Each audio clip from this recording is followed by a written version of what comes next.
जन्मदिन की शुभकामनाएं। सर, प्रश्न पे आती हूँ। सर, आपने कहा कि हिंदी ताकतवर है लेकिन उसे उसका एहसास दिलाने वाला कोई नहीं है, और हिंदी समझदार है लेकिन उसे बताने वाला कोई नहीं है। आज भी हम देखते हैं, जैसे आपने भाषाओं के शब्दों को लेकर झगड़े पर बात की, भाषाओं जो आज झगड़े होते हैं। सर, आज एक ऐसा ही झगड़ा उठा है, थोड़ा राजनीतिक पक्ष है, लेकिन मैं जानना चाहूँगी आपके विचार कि आज भारत है और इंडिया शब्द है, इसको लेकर बड़ा विवाद छिड़ रहा है, और जो मीडिया है वो इस पर बड़ा मिर्च मसाला लगा के बताती है कि सरकार से पूछती है कि ये जनता जानना चाहती है, बल्कि जनता दोनों नामों में सुखी है। तो इस पर आपके क्या विचार हैं? क्या हमें उस इंडिया शब्द को अपना लेना चाहिए या दोनों ही हमारे लिए बेहतर है? देखिए, मैं फिर कहूँगा कि मुद्दों को ना अलग करके समझना पड़ेगा।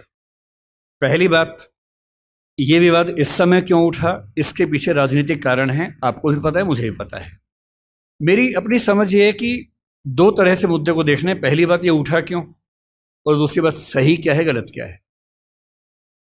ये उठा क्यों, इसके पीछे राजनीतिक पृष्ठभूमि पूरा देश जानता है, आप भी जानती है, मैं भी जानता हूं।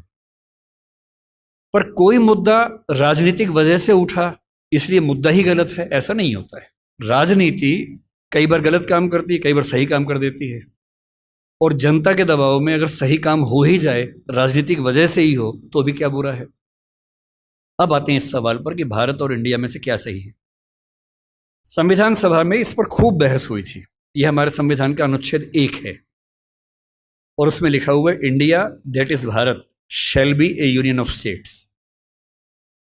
बड़ी इंटरेस्टिंग बात है कि उस समय डिबेट थी कि भारत का नाम भारत रखें या इंडिया रखें। कुछ लोगों ने आर्यव्रत भी कहा, आर्यव्रत कहा, कुछ ने हिंदुस्तान कहा, सब नाम चले।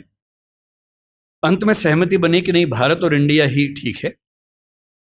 नेहरू जी ने खुल के तो नहीं, पर नेहरू जी के पर्सपेक्टिव से जो बात वहां पर ज्यादा आई वो ये थी कि हमारे संविधान के बनने की प्रक्रिया में जो बहुत सारे एक्ट थे जो अंग्रेजों ने बनाए थे, जैसे इंडिया इंडिपेंडेंस एक्ट 1947 का है, 1935 का एक्ट था, उन सब में इंडिया का इस्तेमाल था। उस समय के भारत की तरफ से जो समझौते अंतर्राष्ट्रीय थे, उन सब में इंडिया नाम था। पश्चिम की दुनिया हमें इंडिया के नाम से जानती थी, अमेरिका हो, फ्रांस हो, कोई भी हो, सब इंडिया जानते थे। नेहरू जी का मिजाज जो था वो ये भी था कि हमें ग्लोबल पर्सपेक्टिव में चीजों को देखना है, पूरी दुनिया से संवाद करना है, क्योंकि उनकी रुचि अंतर्राष्ट्रीय मुद्दों में ज्यादा थी, बहुत ज्यादा थी। मेरे ख्याल से इन सब वजहों से तय हुआ कि हम अपना नाम इंडिया रखेंगे, पर इंडिया के बराबर महत्व भारत का भी रहेगा। तो लिखा गया India that is Bharat. India जो कि भारत है, राज्यों का एक संघ होगा। 4 दिन पहले की बात है, मैं हॉलैंड में एक टैक्सी में बैठा हुआ था। इंटरेस्टिंग बात सोच के देखिए, टैक्सी का ड्राइवर मोरक्को का रहने वाला था।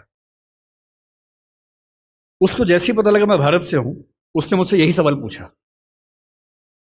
उसने कहा कि यू आर फ्रॉम इंडिया? मैंने कहा yes. We are listening to a debate India और Bharat, what do you think? मैं बड़ा चकित कि ये मोरक्को का आदमी हॉलैंड में रहता है, इसके मन में ये सवाल आ रहा है। तो मैंने कहा कि ये तो राजनीतिक कारणों से हुआ है, लेकिन बात अपने आप में सही है। मैंने कहा जैसे बॉम्बे मुंबई हुआ, मुझे खुशी हुई, क्योंकि मुंबई की आबादी के लिए मुंबई में जो मजा है वो बॉम्बे में नहीं है। बॉम्बे तो अंग्रेजों ने नाम दिया था।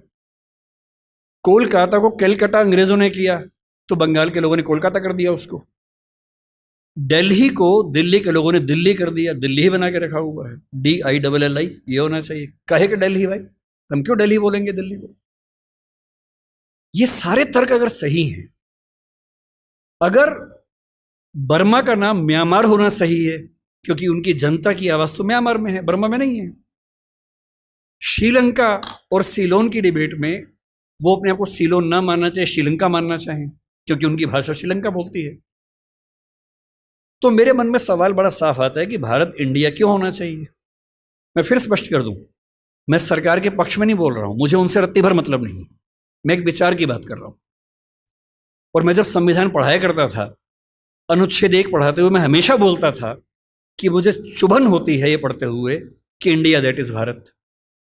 दोनों ही लिखने थे तो भारत दैट इज इंडिया कर देते। अगर दोनों ही लिखने थे, ठीक है, दोनों रखें, क्या दिक्कत है। इंटरेस्टिंग बात इसके बाद है, मोरक्को के उस ड्राइवर ने उसके बाद पता है क्या कहा?